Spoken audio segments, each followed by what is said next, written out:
কিছুক্ষণ হয়েছে ঘুম থেকে উঠেছি, মানে 7টার সময়, কারণ কাল অনেক রাত্রিরে ঘুমাতে গিয়েছিলাম। তো ঘুমাতে ঘুমাতে না 1:30 2টো বেজে গিয়েছিল, তো এর জন্য 7টা বেজে গিয়েছে, মানে 7টা বাজতে 10 মিনিট বাকি ছিল, তখন ঘুম থেকে উঠিয়েছি। আর বাইরের ওয়েদারটা তোমরা দেখলে অবাক হয়ে যাবে, তো তোমাদেরকে দেখাই একটু, চলো। বাইরের ওয়েদারটা তোমরা দেখতে পাচ্ছ, একদম না মেঘলা করে রয়েছে। তো এখন 7টা মানে বেশি হয়ে গিয়েছে, তাও এই অবস্থা। তো আজকে রোদ উঠবে কি না জানি না। ওয়েদারটা মানে কি বলবো, চারিদিকে কুয়াশা। ধরো মানে দুদিন গরম দুদিন ঠান্ডা, এভাবে না মানুষের শরীরও খারাপ হচ্ছে। তো দেখতে পাচ্ছ তো চারিদিকে কুয়াশা। তো তোমরা দেখতে পাচ্ছ মানে 8টা বাজতে যায়, তো এমনই অবস্থা ওয়েদারটা। মানে কি বলবো, আমার রাজস্বী সোনারও শরীরটাও মানে খারাপ হয়ে গিয়েছে, এখনো পর্যন্ত রোদের মুখ দেখার নেই।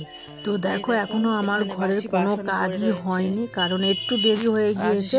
তো যেহেতু আজকের ফুচকা ভাজা হয়নি, তো আগের দিনের ফুচকা রয়ে গিয়েছে। তো এখানে দেখো রাজস্বী সোনা ঘুমাচ্ছে, আর আমি ঘুম থেকে উঠেই দোকানটা খুলেছিলাম, তোমাদের দাদাভাই ঘুমাচ্ছিল। তো দেখো ও এই কিছুক্ষণ হয়েছে মানে ঘুম থেকে উঠে তো ওই বাড়িতে গিয়েছিল। তো ওখান থেকে দেখো হাত মুখ ধুয়ে এসে দেখো আলুটা বের করবে, বস্তাটা পেতে দিচ্ছে। তো আমার কিন্তু এখনও কোনো কাজই হয়নি। তো এখন দোকানে বসলে আর আমি ঘরের সমস্ত কাজগুলো তাড়াতাড়ি করে সেরে নেব। তো কারণ ফুচকা ভাজবো না, তো আগের দিনে অনেক ফুচকা না বেশি হয়েছিল, মেলাতে গিয়েছিল, সব ফুচকা বিক্রি হয়নি, একদমই বাজার মন্দ গিয়েছে। তো এর জন্য আর ফুচকা ভাজা হয়নি। তো এখানে দেখো ওই যে আমাদের মানে ঘরের পাশে যে উচ্ছে গাছটা, তোমরা অনেকবার অনেক ভিডিওতে দেখেছো, তো সেখান থেকে এই উচ্ছেগুলো দেখো তুলে নিয়েছি। তো উচ্ছেগুলো মানে ছোট ছোটোই তুলেছি, কারণ একটু বড় হয়ে গেলে না উচ্ছেগুলো আর খাওয়া যাবে না, নষ্ট হয়ে যাবে, মানে উচ্ছের ভেতরে কেমন একটা উচ্ছেটা খারাপ হয়ে যাবে। তো ওইগুলো তুলে নিয়ে রেখে দিলাম।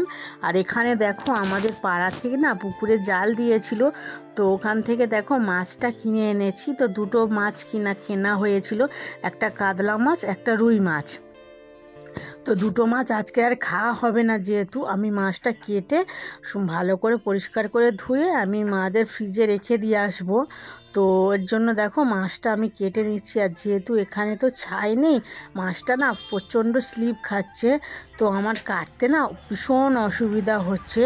তো তাও দেখো আমি শক্ত করে ধরে মাছটাকে কাটতে থাকি। তো আমার পরিচয়টা দিয়ে দিই। শুভ সকাল আমার প্রিয় বন্ধুরা, তোমরা সবাই কেমন আছো? আশা করছি তোমরা সবাই খুব ভালো আছো।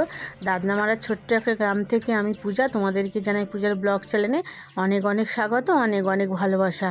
তো তোমরা অনেক বন্ধুরা আমাকে অনেক অনেক ভালোবাসা দিচ্ছ, ভালো ভালো কমেন্ট করছো, তা তাদেরকে জানাই আমার তরফ থেকে অনেক অনেক ভালোবাসা। তোমরা সবাই ভালো থেকো, আর এভাবে আমাকে একটু সাপোর্ট করো, একটু ভালোবাসা দিও, যাতে আমি একটু এগিয়ে যেতে পারি। অবশ্যই করে ভিডিওটা কিন্তু একটা লাইক করে দিও।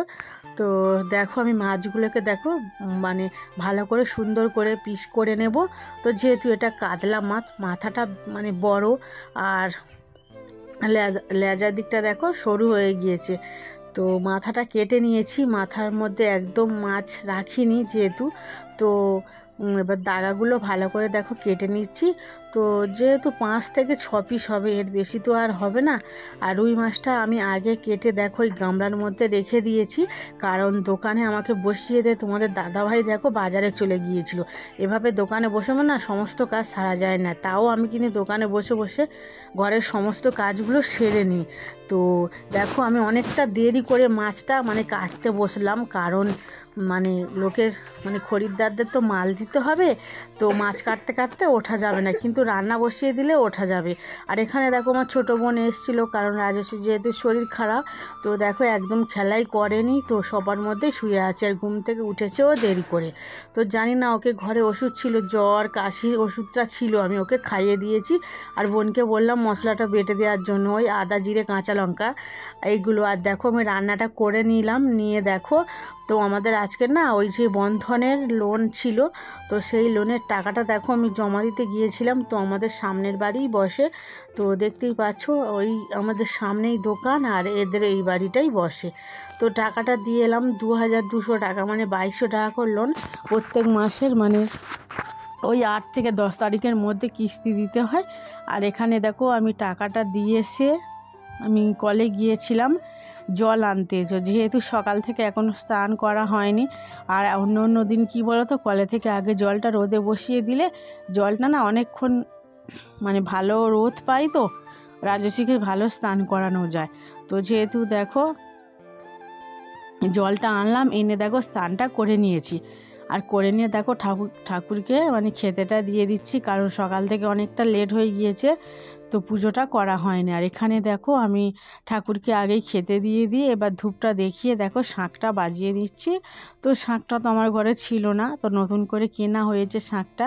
আর যেখানে আমি ঠাকুর রাখি না, ওই যে নিচের তাকটা না এত মানে কি বলবো, তাকটা কোনো রকম ঠেকানো আছে, একটা তাকও ভালো করে মানে করাই যাচ্ছে না। আর এখানে না কোনো মানে শিক বলো পিড়ে কলে পোঁতাই যাচ্ছে না। তারপর দেখো আমি ভাত বাড়তে বসে গিয়েছি। তো চলো দেখাই তোমাদেরকে কি আমি রান্না করেছি।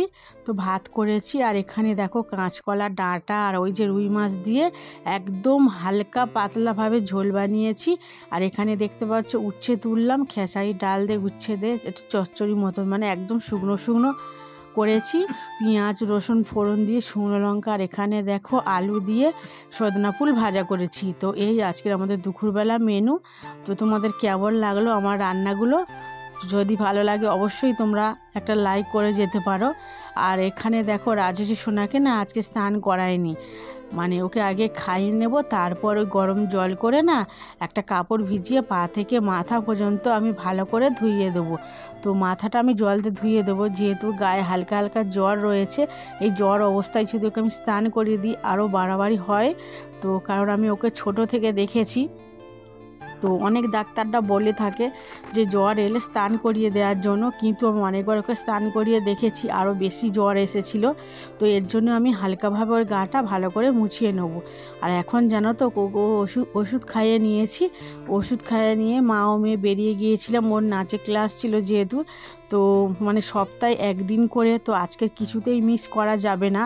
তো এর জন্য না আমি ওকে শরীর খারাপ সত্ত্বেও নিয়ে গিয়েছিলাম, যেহেতু ওষুধ খাওয়াতে একটু জ্বরটা চলে গিয়েছিল, ওর জন্য নিয়ে গিয়েছিলাম। আর দেখো মানে জ্বরটা ছেড়ে যেতে ও একটু সুস্থ বোধ করছে। তো ওকে নাচ শেখাচ্ছে, যেহেতু ওর প্রথম তো ক্লাস, ও ঠিক মতন পাচ্ছে না। তো অনেক বাচ্চারা দেখো যেভাবে দেখিয়ে দিচ্ছে করছে, তো ও না মানে সেই পরিবেশে তো মানুষ হয়নি যে এগুলো ও জানে না, ও কিভাবে কি পা তুলে করতে হয়, ওর সামনে পিছনে এগুলো চেনে না, ও একটু না বোঝে কম, জানো তো, অনেকবার করে বলার পর তবে একটু বোঝে। তো যাই হোক দেখো এখানে দিদিমণি ওকে দেখিয়ে দিচ্ছে। তো সমস্ত বাচ্চারা নাচছিল এখানে, আর আমি দেখো তোমাদেরকে দেখানোর জন্য ভিডিওটা মানে করে এনেছি। আর আমাদের বাড়ি থেকে অনেকটা দূরে আসতে হয় যেহেতু গাড়ি করে, তো মাইনেটা না কমই নেয়, মাইনের থেকে না গাড়ি ভাড়াটা মানে বেশি চলে যাবে। তাছাড়া ছোট বাচ্চাদের নিয়ে বাইরে বের হলে না তো এক্সট্রা পয়সা তোমাকে নিয়ে যেতে হবে, যেহেতু আমার রাজস্বী মানে ওকে যদি বলি পয়সাই নেই কিনে দিতে পারবো না, কিন্তু ও এত বায়না করে রাস্তা থেকে আসতেই চায় না, সবাই মুখের দিকে তাকিয়ে থাকে। তো ওর জন্য না এক্সট্রা তোমার 30 থেকে 40 টাকা হাতে করে নিয়ে যেতে হবে, এটাই বড় সমস্যা হয়ে যাচ্ছে। আর তাছাড়া জানো তো বাড়ি আসার সময় একদম গাড়ি পাওয়া যায় না, তো যেহেতু ওটা মানে মার্কেটের মধ্যিখানে নয়, তো এক মানে এমন জায়গা অফ সাইড, তো সেখান থেকে গাড়ি পাওয়া মুশকিল। তো দেখো বাড়ি চলে এসে কোনো জামা কাপড় এখনও পর্যন্ত চেঞ্জ করিনি, দোকানটা খুলেছিলাম, তো খুলে কিছুক্ষণ মানে বসেছিলাম, আর এখন দেখো দোকানটা বন্ধ করে দিয়েছি। আর রাজস্বী সোনা ভীষণ কান্নাকাটি করছে ওষুধ খাবে না বলে, তাই ওকে দেখো বউকে ওষুধটা খাওয়াতে যাচ্ছি, আর এবার ওকে আমি ঘুম পাড়িয়ে দেবো। তো বন্ধুরা ভিডিওটা বেশি বড় করব না, ভিডিওটা শেষ করছি। ভিডিওটা যদি ভালো লাগে অবশ্যই তোমরা আমার সাথে থাকো, আমার পাশে থাকো, ভিডিওটা বেশি বেশি করে শেয়ার করে দিও, ভালোবাসা দিও, কমেন্ট করো, আর আমার চ্যানেলটাকে সাবস্ক্রাইব করে থাকো। তো দেখো রাজস্বী সোনাকে জোর করে ওষুধটা খাইয়ে দিলাম, আর দিয়ে দেখো ওকে আমি কোলে করে আজকে ঘুম পাড়িয়ে দেবো। অনেক সময় না আমি রাজস্বী সোনাকে এভাবে কোলে করে ঘুম পাড়িয়ে থাকি। তো দেখো ওর ভীষণ শরীরটা খারাপ, তো দেখো ও ঘুম পাড়ায়। আর tata bye bye, good night.